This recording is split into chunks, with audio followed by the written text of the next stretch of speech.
Chapter 9. I tried to compose myself. I could not, after all, be angry with Volonic for having found a place to hide during Ardov's attack.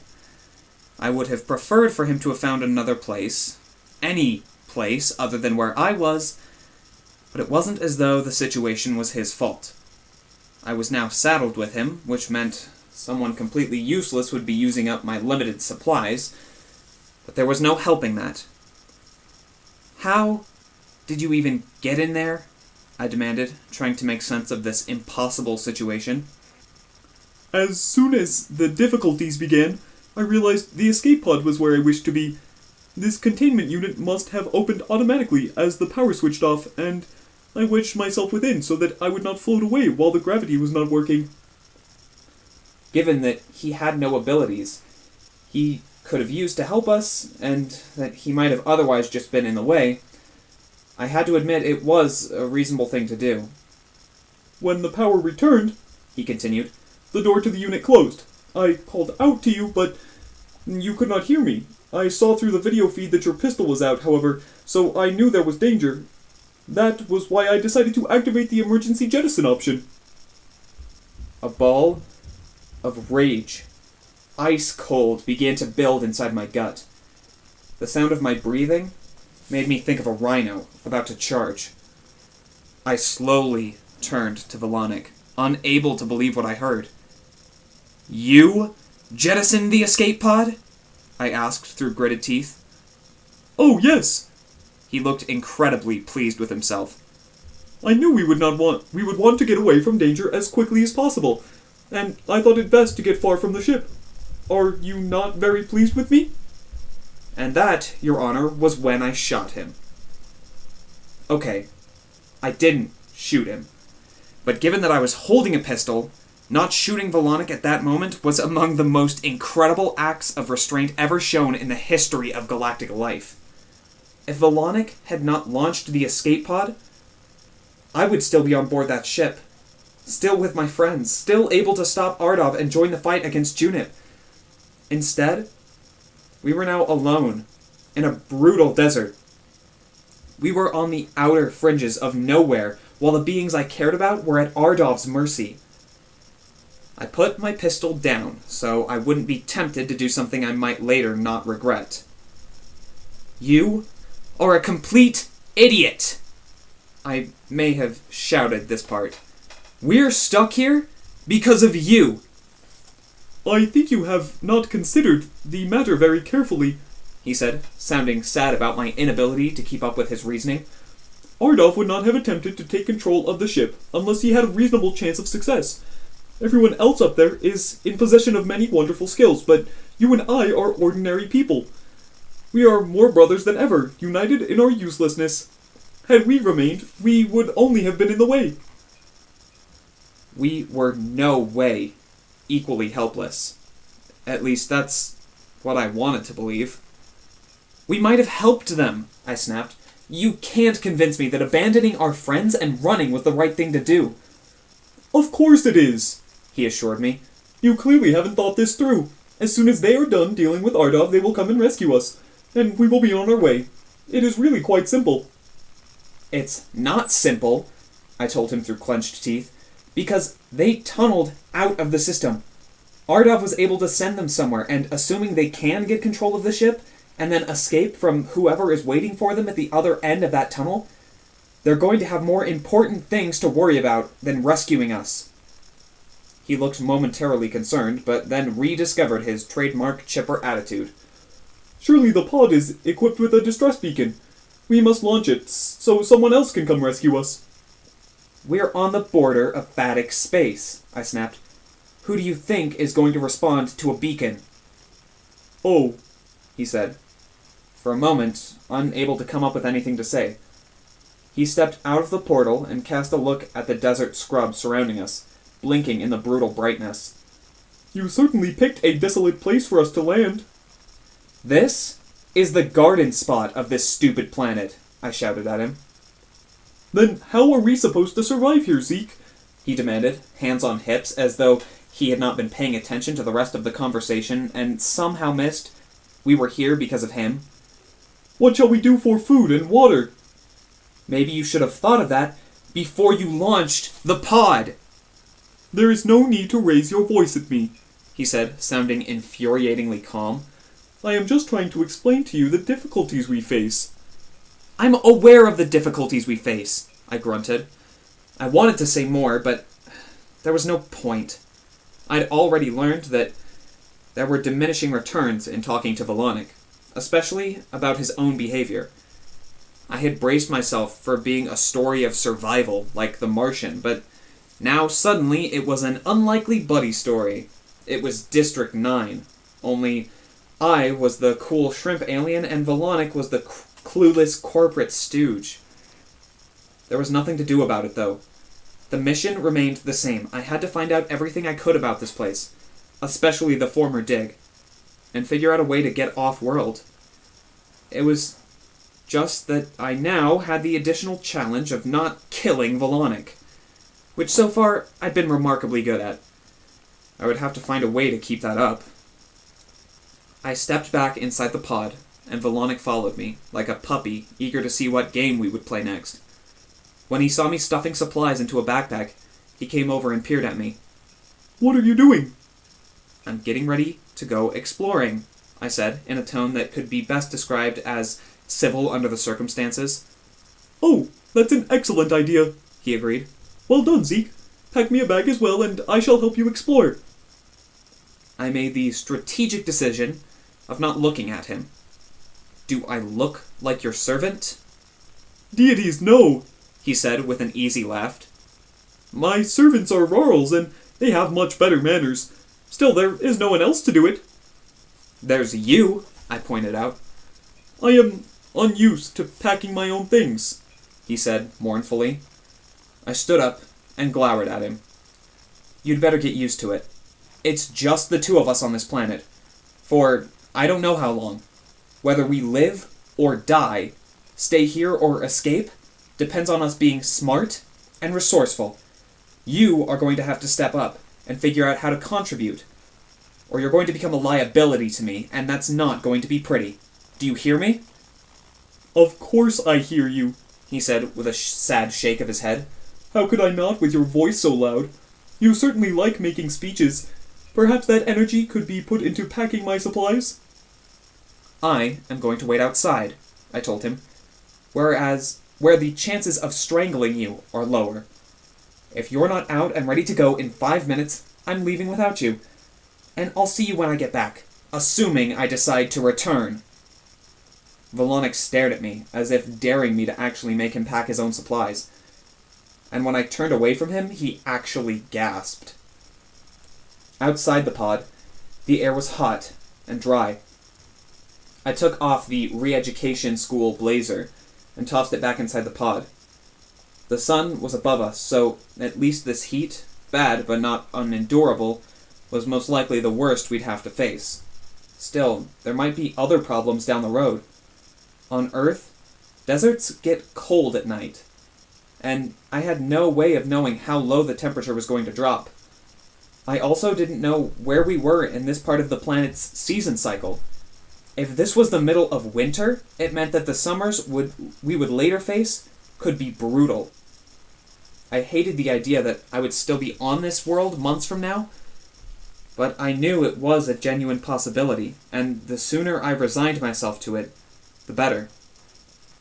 Maybe my friends would be back to pick us up soon. Maybe they never would.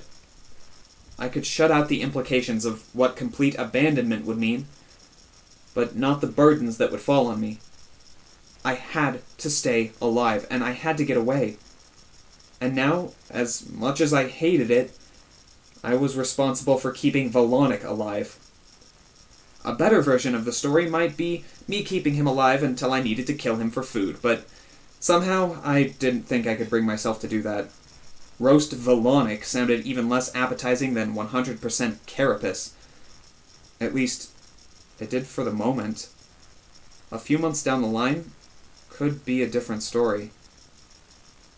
While waiting for Volonic, I spent a few minutes exploring the area around the pod, moving in widening circles. I had synced my data bracelet to the database on the escape pod's limited computer, and I'd adjusted for my own physiology as best I could. A sloppy trial-and-error method of listing foods I could and couldn't eat. So I was able to scan plants for food and medicinal value. So far, my bracelet was telling me that everything that grew here would either, in a best-case scenario, cause me to vomit painfully, or, less good, produce painful vomiting followed by death. One plant would cause death followed by corpse reanimation. Great. I'd found a zombie plant.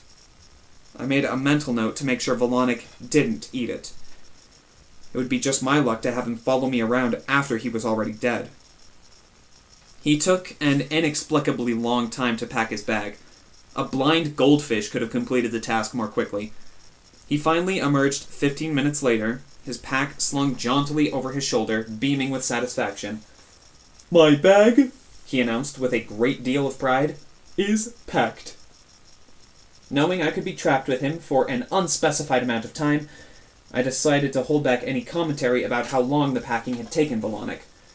We were going to have to get along, and, unlikely as it might sound, my life might at some point depend on his help.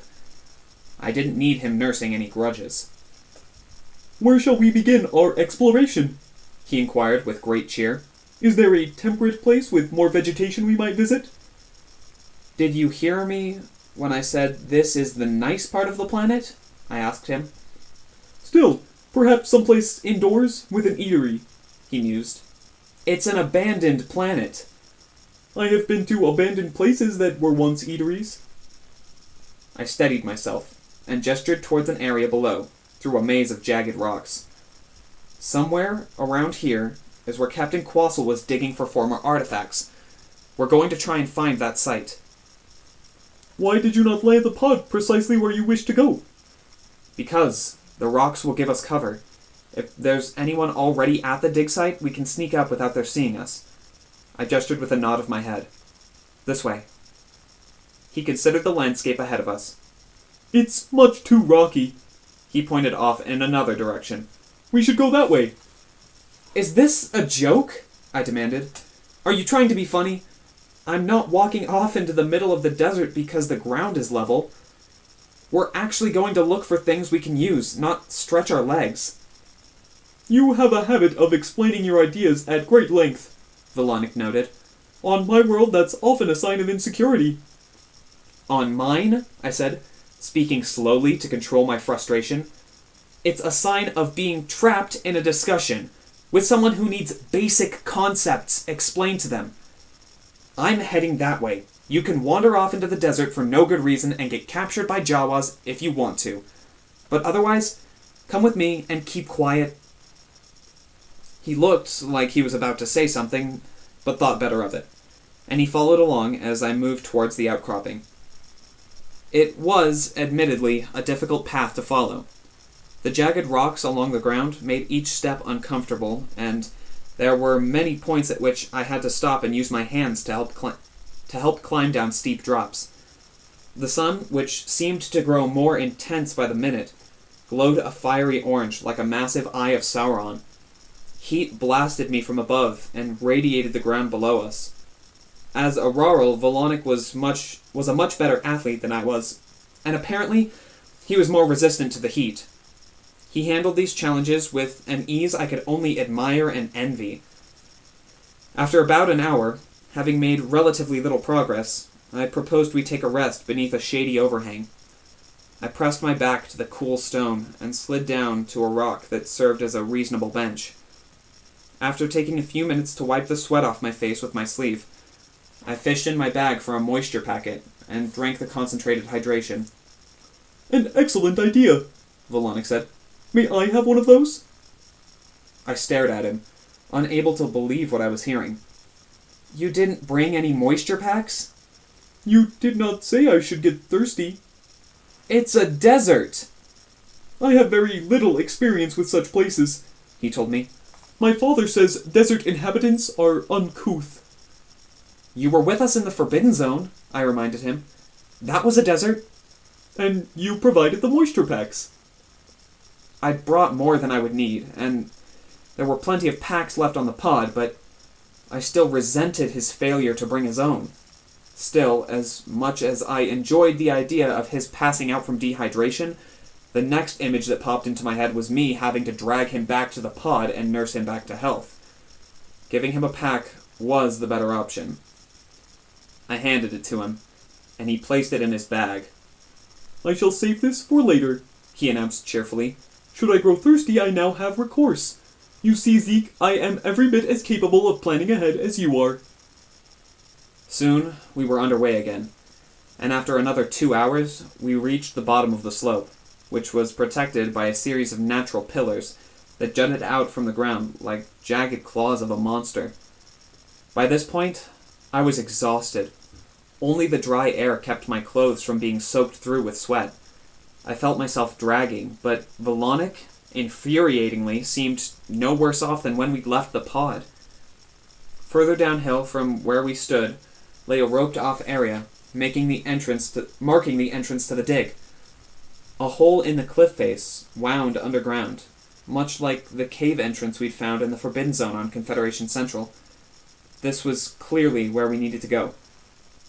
I was no longer the sort of person willing to enter an enclosed, dark space without a ray gun at the ready, so I pulled my PPB pistol out of my bag.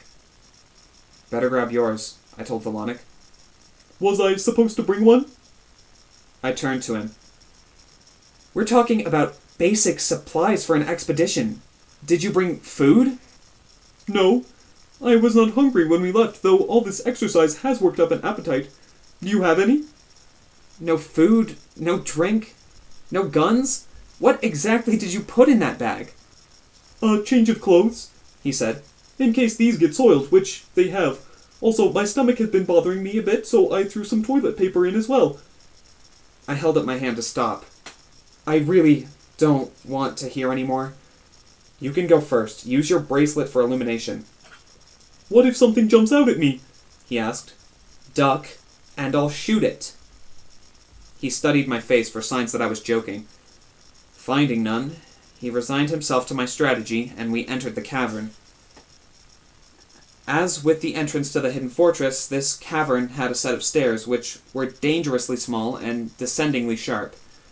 The ceiling was high enough I didn't have to worry about hitting my head, and somewhere in the distance I could hear the drip of water. That was good to keep in mind for the future. Also, the cave was about 30 degrees cooler than the outside air.